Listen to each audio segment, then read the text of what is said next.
guys! So, it's your girl Tipsy and for today's video, meron na naman tayong another Tipsy Talk. So, nandito tayo ngayon kay Sir Millennial Campers and Alpas. Yan po. Hi guys, mga subscribers si Tipsy.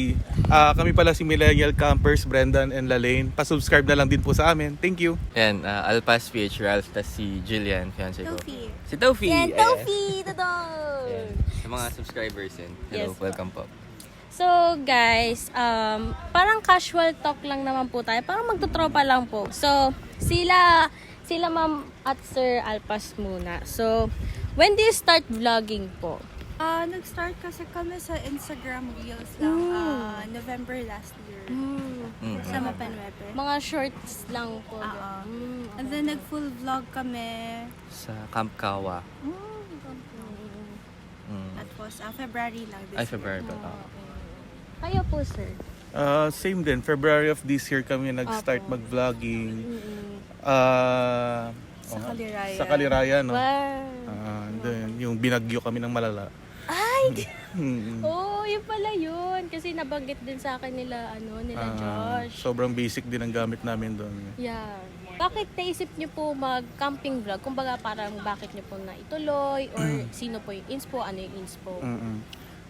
Actually, nung time na nagkakaroon kami ng inuman session namin nila Nika, Apo. sila camped out. Yes po. Ayun, kinento nila yung experience nila sa Mapanwepe Lake. So, parang naengganyo kami na mag-camping na rin. So, ayun, sa kanila talaga yung pinaka. Tsaka, na-enjoy din talaga namin yung outdoors before pa yung pandemic. Opo. So, kayo po, ma'am, Ma'am Alpas po, ano po yung mga inspo niyo po or bakit niyo po naisip magtuloy mag-camping vlog? Ang pinaka-inspiration kasi namin, actually, na-inspire kami kila Weird Fishes. Weird fishes. Kaya naisip namin na i-vlog din yung camping trips namin. Actually nga po, ang gaganda nga po ng upuan niyo. Best and worst campsite po na napuntahan niyo and why? Best campsite siguro para sa amin is Camp Boa. Camp Boa. Camp Boa. Kasi doon sa amin na-introduce yung camping talaga ng mga camping Opo. friends namin. Mga Opo. 4x4. Tapos na-enjoy talaga namin. Sobrang masaya. Tapos, yun. Tsaka private din kasi sa Camp Boa. Yeah. So, hindi siya crowded. Hindi crowded. Controlled yung mga guests. Yes po. Tapos ano pa siya, riverfront. Yeah, sobrang ganda. Yan. Ang worst? Lucky Siguro 5M? for us, Lucky 5M muna. Lucky 5M. But okay naman yung lugar. Ang hirap lang kasi mag-peg. Yun sa Kasi pegging na yung Matigas. sa ground, ano siya, Pebbles talaga. rocks. Pebbles. So, Wala kang hindi maka- kumakagat yung peg. Opo, kumbaga, syempre metal po yung pegs, diba? Tapos natatanggal ka So, na. mahirap. Pero okay naman siya. Yun lang yung naging Yun lang problem. yun yung problem namin. Kayo po, sir. Magkaiba kami eh. So, siya na lang muna daw. Sige, sige po, ma'am. Ang best campsite for me is Harvest Hills. Kasi parang nagandahan ako dun sa lugar, dun sa view, tapos malinis yung CR. Maganda talaga siya, nagandahan ako sa kanya. And best din para sa akin is yung Driftwoods. Favorite namin. Siguro sa worst, hindi naman siya talaga worst, pero siguro yung dahil sa creepy experience namin, yun. Parang ko na yun. Hindi siya worst kasi mabait naman yung may-ari, ganyan. Pero yung creepy experience lang, siguro Okay, tama po, tama. Julia's sa Julia's Farm. Ang dami din po kasi nagsasabi sa akin, actually, na try daw namin nila yung Team WhatsApp po, Tipsy, ganyan. Sabi, kami po, syempre, like, natatakot din kami. Like, yung mga sinasabi pala ninyo po, na experience nyo. So, parang, nandun ka parang kang nasa loob ng movie na horror, ganyan. Actually, wala kang magagawa. Wala kang magagawa kasi kakandaduhan ka, ganyan. Ayun, yung best para sa akin, syempre bias bilang taga Sorsogon at Bicolano is Kitinan Hills. Sobrang ganda talaga ng view. As in, para sa akin, magical yung place. Truly, yung view ng Mayon is magayon talaga, maganda. Tapos sa akin, ang pinaka-worst ko is Julius din talaga. Kasi yun nga, Hindi naman sa worst, pero worst experience na may mumu. Opo, pero maganda naman po yun. Okay naman yung lugar. Syempre, good for beginners na with a brave heart. Yes. Go Braveheart ka talaga, sige. Pros and cons nyo po as a vlogger naman. Pros, syempre yung nakokollect nyo na memories together. Na yung mga friendship na nabubuo, Yes, nagiging pamilya na rin. Yes po. Ayun, yun yung talaga yung pinaka-the best doon.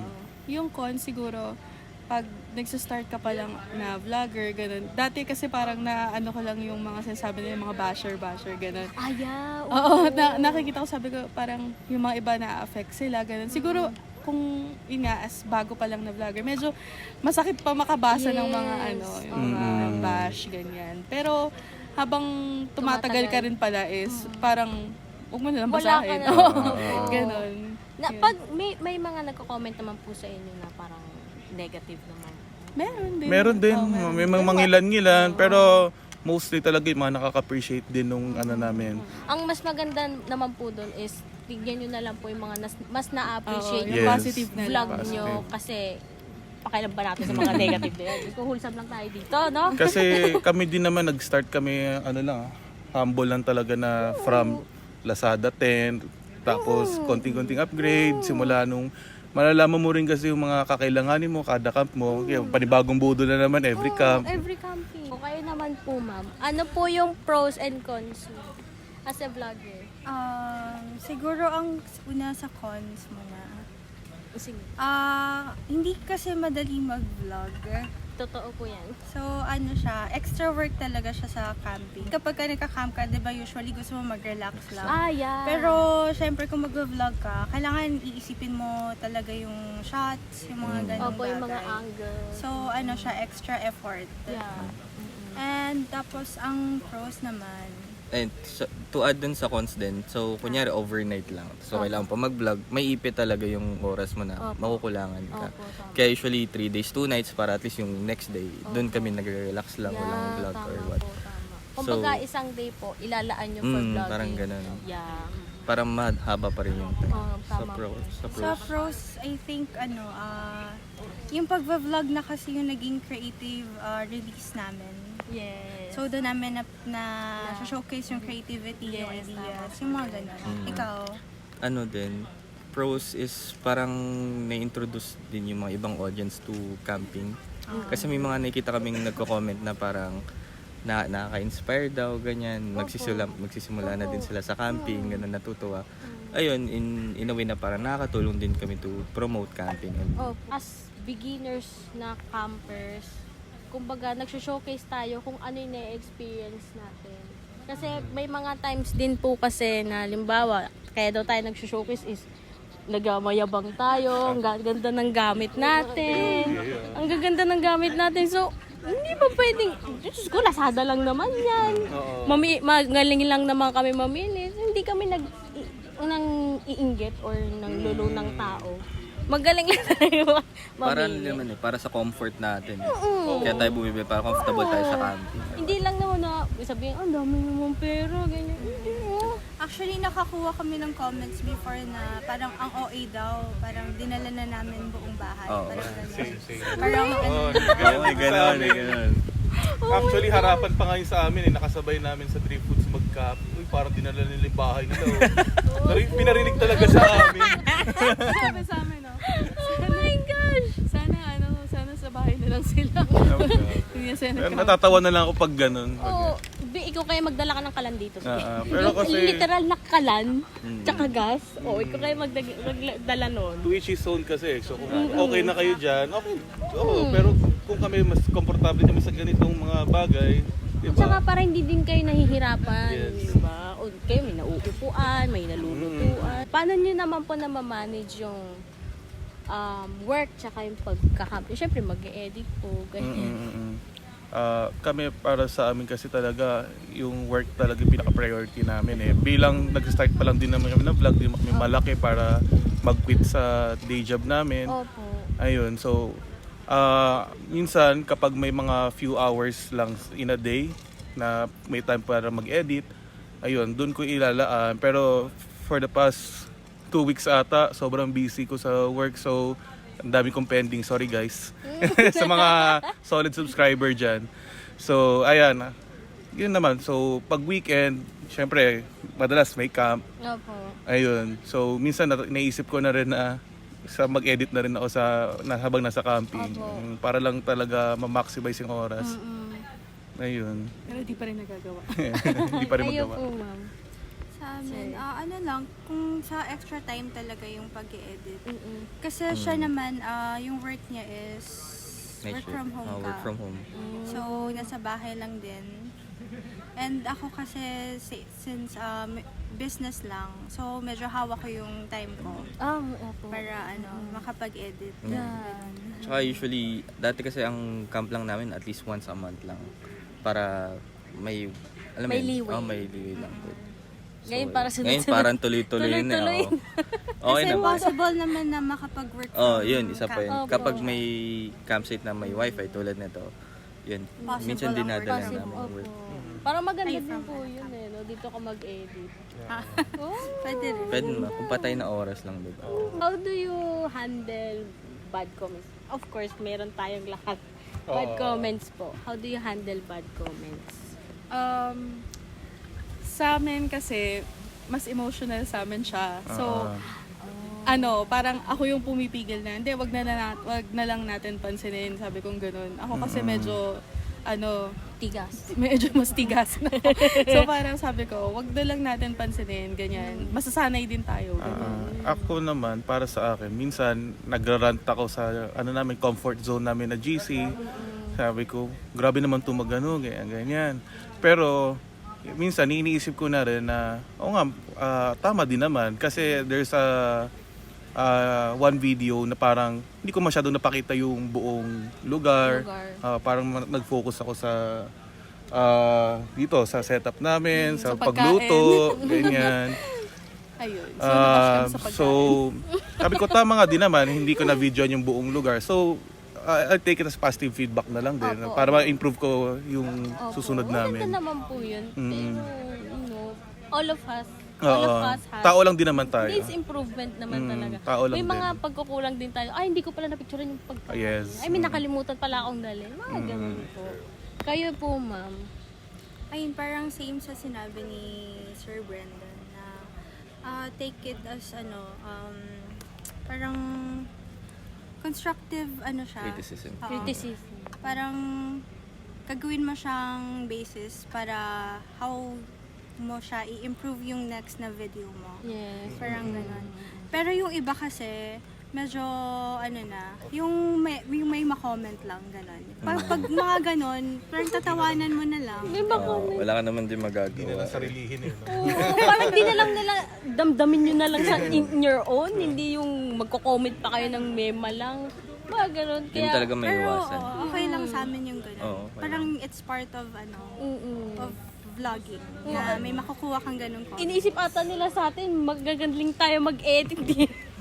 Pero hindi pong maganda yung edit natin, pero bakit parang gusto nila yung parang pro na pro talaga. Yung kailangan, ang Darating din ganda tayo ng... Dadating. Dadating din tayo dyan, magaganda din yung vlog nating lahat. Ito naman.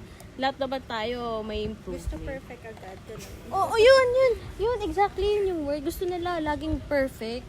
Laging, tapos yung mga iba naman, mema, naghahanap lagi ng kulang kahit wala naman. Tingin niyo po ba magpo-full-time vlogger kayo in the near future? Kami, kung... Siguro not anytime soon. not anytime soon. Possible siya. I mean, open kami sa ganung possibility. Pero, in the near future, parang wala pa. Wala pa. Kayo po. Same din nung sinabi nila Alpas, not anytime soon. Pero yun nga, open din kami. May mga priorities din kasi talaga kami na kailangan unahin. Medyo super big leap of faith yung kung mag-full-time vlog. Full-time vlogging kami. So, big decision talaga yun na kailangan pag-isipan pa. Tsaka, yun nga din po. Siguro, ang masasabi ko din po is, syempre po may mga kanya-kanya po tayong work.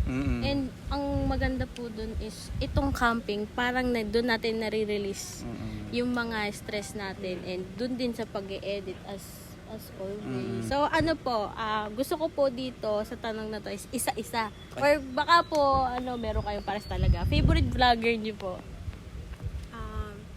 Ako, personally, Weird Fishes. Weird Fishes. Sa camping. Camping vloggers. Yun din, weird fishes. Weird as well. Fishes din. Ayaw po sir. Subjective kasi. Pero pinaka-idol ko international, Mr. Beast. Oh, Pero kung camping, Yo-Yo Camp, tsaka yun, Weird Fishes. Kayo po. Ako, international vlogger, siguro si ano. Ay, ang favorite kong pinapanood, sinusubaybayan ko si Nook's Top 5. Mga horror naman yun. Top 5 horror. Nakikinig ba kayo mga podcast, ma'am? Hindi, yun lang. Yung Nook's Top 5. Tapos, locals, yun, si Weird Fishes din. Naka-ano yun sa amin. Minsan, naka-play lang talaga siya sa amin. Like tuloy. Oo, kahit may ginagawa kami, nag-work kami. Ano ba kayo parang natatakot lalo? Kung Ay, Nook's Nook's Top Top 5? Wala, Hindi, ganyan wala. siya eh. Napanood Like, ko siya. pag any time of the day, bigla na lang mag-play yan ng horror o ano. parang Kaya medyo sanay na rin ako. Kaya kapag ako pinakaduwag sa amin, pero sa akin pa talaga nagpaparamdam yung mga sasanay na lang din ako. So, next po is fast talk na po tayo, no? So, syempre, couples edition. Yes, Couples sir. edition tayo. Chocolate. May sagot na agad. May sagot na si ma'am. So, gusto ko sabay-sabay kayong apat. Ay, yung apat ko, no? So, fast talk. Pickup or SUV? Pick-up. Beige or black? Beige. Tent or RTT? Ted.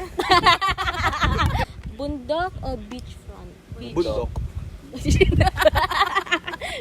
Group camping o solo camping? Hirap yan. Nasa middle kami. Depende sa kasama. Open kami sa lahat eh. Oh, yeah. So, yempo or barbecue? Liempo.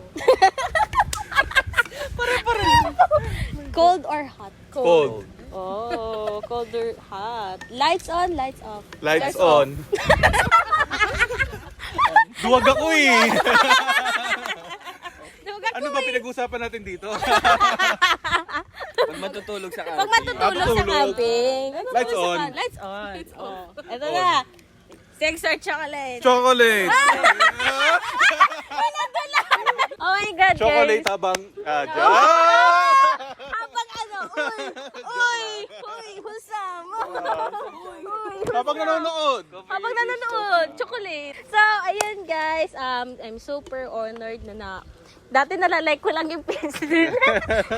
Nilalike ko lang yung page nila ngayon, na-interview ko na sila Ma Millennials and Sir and sila Alpas PH. So guys, ililink ko lahat ng mga pages nila or Instagram nila sa description box below. And also, meron po ba kayong gusto pang i-promote? Shout out. Ayun, sige po, shout out. Wilson Wonder. Wilson Wonder. Nandun din po ba sila Sir AJ and si Yuna? Yes. Yan! Camper. Yan. Camp Air. Yes. Sino ba? Spirit Fab. Spirit Fab. Wow. And The Rubios. Campers, the Rubios. Baka naman po, marami pang paampon. Marami pa. The Paampon. Wandereras. Paampon po. Camper. Yan. So, guys, I hope you enjoyed this video. And kung hindi ka pa nakasubscribe ka na. Mag-subscribe pa din sa kanila. Subscribe. Mag-subscribe ka din. Subscribe here. Click here. Click here to subscribe. Yan, mag-subscribe na kayo. And i-like nyo din yung mga pages nila and yung sa YouTube channel nila. And as always, guys, always remember, never stop exploring. Yes, bye.